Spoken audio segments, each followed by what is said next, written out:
Hey, thanks for joining me. Since I shoot a lot of different things, I need a big range of lenses from a wide angle to a super telephoto.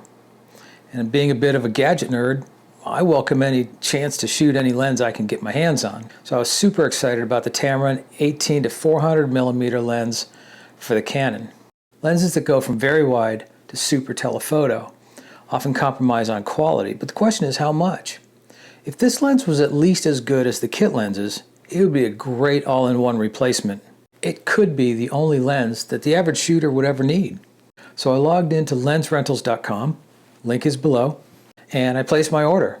I figured while I'm at it, why not rent the Sigma 150mm to 600mm contemporary lens for the Canon as well. Now I'm trying to build out my lenses with professional level lenses. I'm thinking it's going to take 3 to 4 lenses to go from 16 or 18 millimeters up to about 400 to 600 millimeters on the high end. I should be able to do that in 3 to 4 good lenses, but I want them all to be pro level, high speed lenses.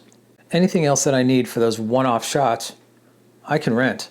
But the Sigma 150 to 600 is one of the lenses I was considering for the super telephoto end of that range. So this is a great chance to try it out before I buy one.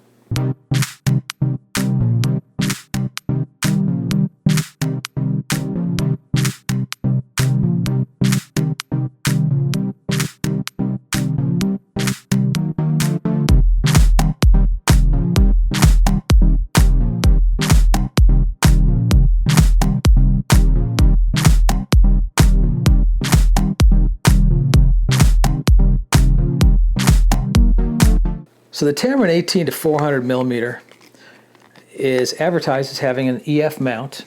It is advertised as being an APS-C lens for crop sensor cameras.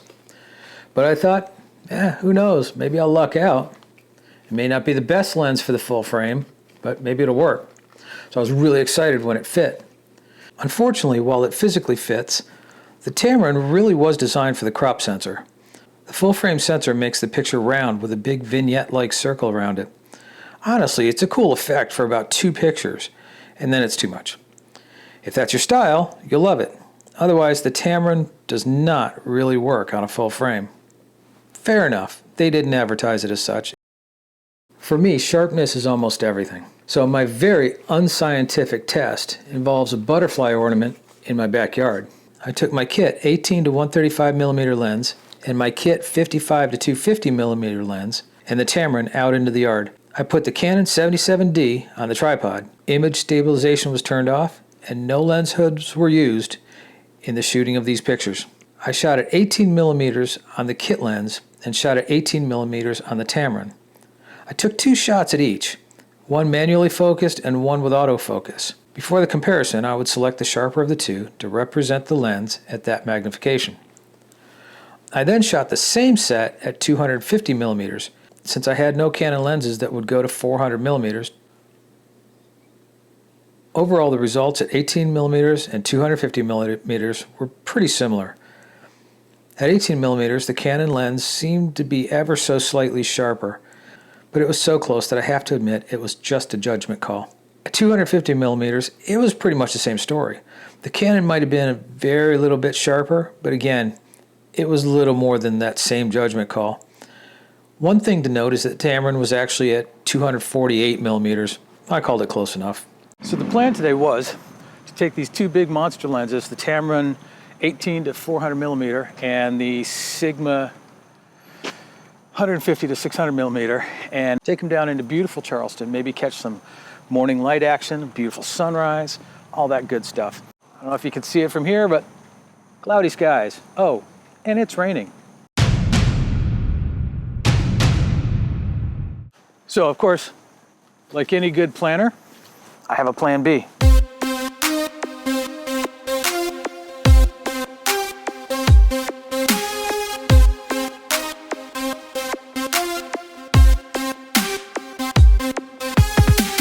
So here's the thing, if it's raining there, then you need to come here.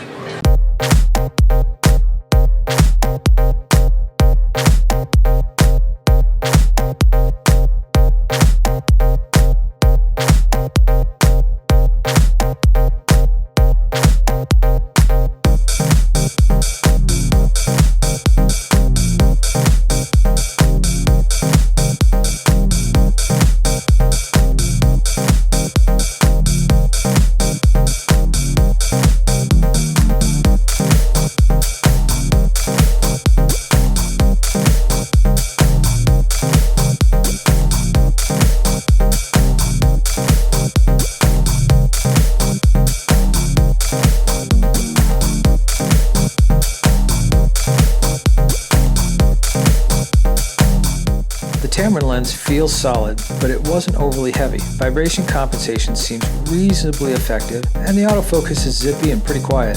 This isn't the first lens I'd choose if I was going on a professional shoot where I needed tack-sharp photos, but it's a really pretty competent all-around lens. My wife, who did the bulk of the shooting with this lens, kept saying, "I love this lens. It's everything I need." That's a pretty rousing endorsement. So I'm definitely going to be buying the Tamron 18-400mm as an all-around shooter. I think it's a great lens, really good cost, and you don't have to pick up 3 different lenses to go out shooting in that range. Let's take a look at the Sigma.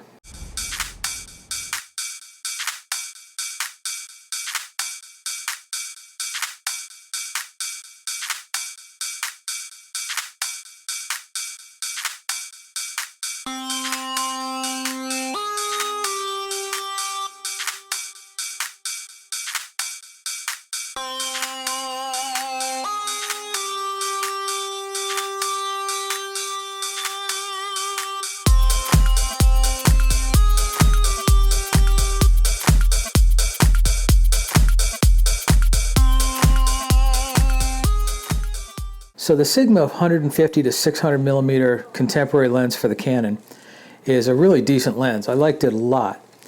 I had a little bit of a challenge getting real stable pictures, especially in lower light situations, because it's not a particularly fast lens. I think if you were going to shoot indoor sports, this would never work for you. I think on a tripod or in bright sunny weather, it's a great lens. It certainly gets you up close to whatever you need to get up to. For myself, I don't think I'm going to be buying it anytime real soon because I don't really shoot a lot at 600mm or on that far end. I do have the occasional shot that I want to do, like the moon picture, which I really like a lot. That got me a lot closer than my 250mm kit lens. You figure a lens like this, 600mm on a crop sensor camera, is really more like 960mm. Put a 2x extender on that and you lose some light, but that cranks it up to 1920mm. That's a telescope. That's awesome. I would definitely buy this lens.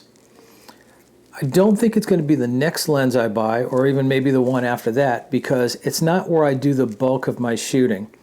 A lot of times when we were in the zoo, I would come all the way back to 150mm and I was still too close to my subject. So we ended up shooting that on the Tamron lens. But it was definitely a great lens. I'd love to learn to work it a little bit better and spend some more time with it. On a tripod, it rocked.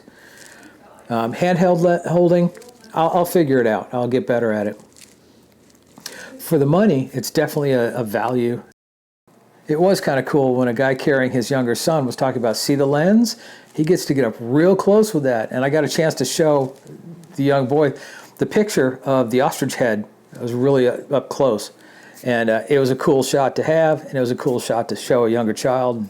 You know, he got a thrill out of it, so who knows, maybe I made another photographer. So that's the wrap-up between those two lenses. I hope you got something out of it and enjoyed the video. Hardly a scientific test, but it's a little more information, and you know other people are going to do those scientific tests. Definitely wanted to give a shout out to lensrentals.com. They're not paying me for it. I just really dig the company. I've rented from them for a while now, and exclusively. They've got great prices, and I just found out about their Lens Rentals HD where I get free shipping on all my rentals, so that's going to save me some money. You know, and of course they send you the return shipping label and tape to put on the box so you can seal it back up. They just really take good care of you. So the link's below. Definitely go check out their site and give them some business. They rent lenses, cameras, lighting, all kinds of stuff. Go check them out. Also, if you're interested in either of these lenses, again, I'll put a link below. You can go check them out. So nobody's paying me to say anything. These are just my honest reviews and my experiences with these lenses. So thanks for dropping in, and I'll see you next time.